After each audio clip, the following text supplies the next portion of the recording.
6-ാം മണിക്കൂർ മുതൽ 9-ാം മണിക്കൂർ വരെ ഭൂമിയിലെങ്ങും അന്ധകാരം വ്യാപിച്ചു. ഏകദേശം 9-ാം മണിക്കൂറായപ്പോൾ യേശു ഉച്ചത്തിൽ നിലവിളിച്ചു, ഏലി, ഏലി, ലമാ സബക്താനി. അതായത്, എന്റെ ദൈവമേ, എന്റെ ദൈവമേ, എന്തുകൊണ്ട് നീ എന്നെ ഉപേക്ഷിച്ചു? അടുത്തു നിന്നിരുന്നവരിൽ ചിലർ ഇത് കേട്ട് പറഞ്ഞു, അവൻ ഏലിയായെ വിളിക്കുന്നു.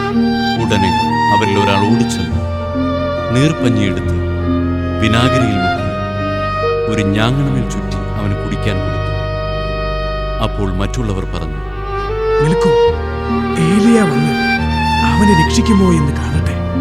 യേശു ഉച്ചത്തിൽ നിലവിളിച്ചുകൊണ്ട് ജീവൻ വെടിഞ്ഞു.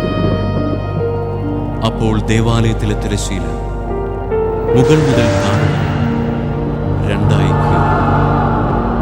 ഭൂമി കുലുങ്ങി, പാറകൾ പിളർന്നു, ശവകുടീരങ്ങൾ തുറക്കപ്പെട്ടു.